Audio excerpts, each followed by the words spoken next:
Well, the SA Foundation Canada has been at the front lines of fighting sexual exploitation and trafficking for the past 28 years.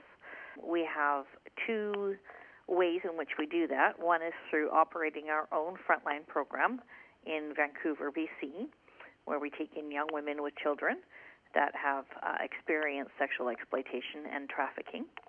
And our long-term recovery model provides these young women with the opportunity to attend a day program that focuses on the future and the past at the same time.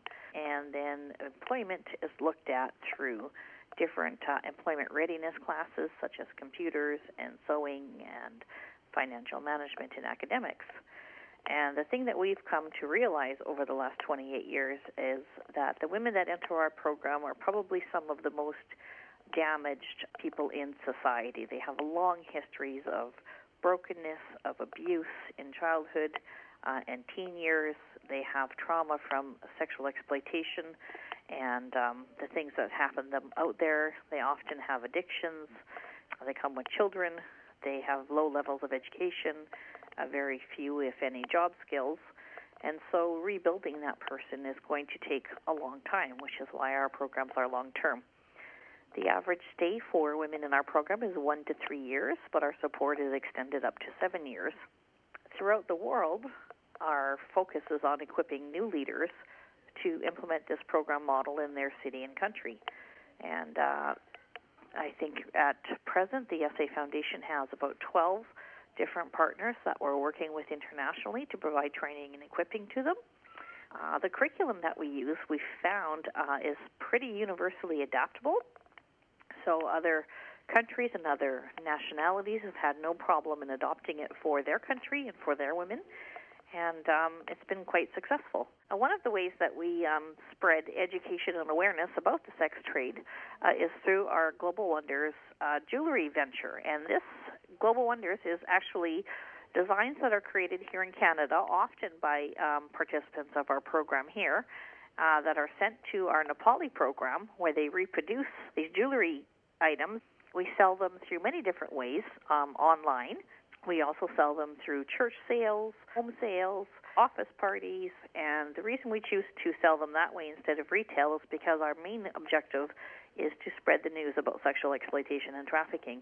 And it's an easy way for people to become enlightened about the cause, at the same time be given something they can do about it by investing in these gorgeous jewelry pieces. I'd love to tell you about a young lady that I've met. Her name is T. I'm going to call her T so that we don't identify her name.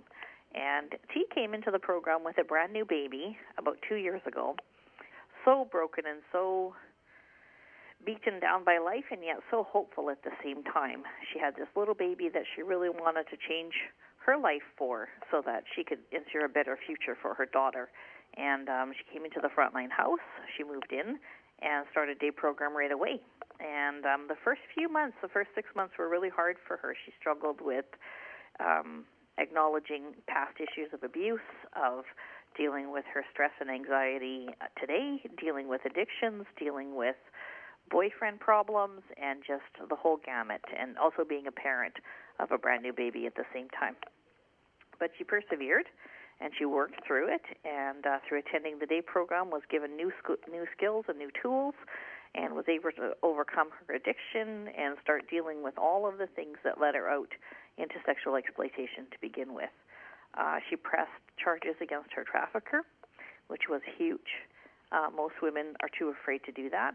Today, she's graduated the program and is a staff at our program, and is an example for all of the other women that come in that this is actually attainable and can be done. And her daughter is now 3 years old and thriving. So we're so pleased by T and the message that she gives to other people.